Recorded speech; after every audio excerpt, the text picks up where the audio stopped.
What is up mga paps and welcome back. For today's video naman po is ituturo ko naman po sa inyo kung paano nga ba i-convert yung inyong GGibs to GCash wallet.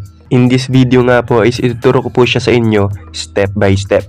But before we continue this tutorial mga paps, kung bago pa lang sa aking channel, please do subscribe and don't forget to hit the notification bell para lagi kang updated every time mag-upload ako ng mga bagong videos. And without further ado, tara simulan natin to. So, bali ang una natin gagawin mga paps is pupunta tayo sa bills ng ating GCash account. And take note mga paps, kailangan nyo po dito ng bank account or credit card. Dahil dun po natin i-transfer yung ating available offer sa ating GGibs. So, make sure po na meron kayong credit card. Then, dito nga po sa bills, dito natin isi-search yung ating bank account or yung name ng ating credit card. Say for example, itong RCBC, and make sure mga paps na meron pong GGibs na nakalagay dyan tulad nito. Dahil ibig sabihin po niya na applicable yung GGibs para ma-transfer sa account na yon. So click nyo lang po itong inyong bank account mga paps.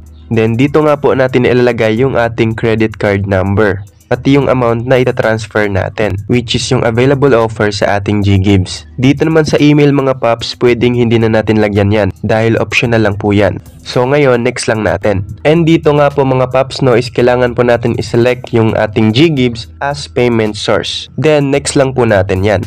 Then mapupunta po kayo sa ganitong page. Dito nga po is kailangan nyo lang iselect yung inyong installment plan. So it's up to you kung ano yung mas prefer nyong installment plan. So in my case, sinelect ko yung 6 months. And after that mga paps, click lang natin tong box para ma-check for agreement. Then pay with GGibs nyo lang.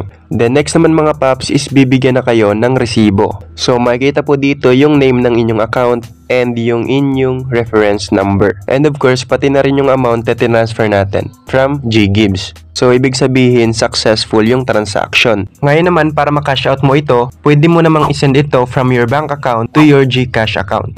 So ganun nga lang po kadali mga paps. Ganun lang po yung procedure kung paano nyo mako-convert yung inyong GGibs to GCash wallet or kung paano mo ma-cash out yung inyong loan from GGibs. And hanggang dito lang po ang video na ito. Sana kahit paano is nakatulong. Have a nice day. Thank you and goodbye. Peace out.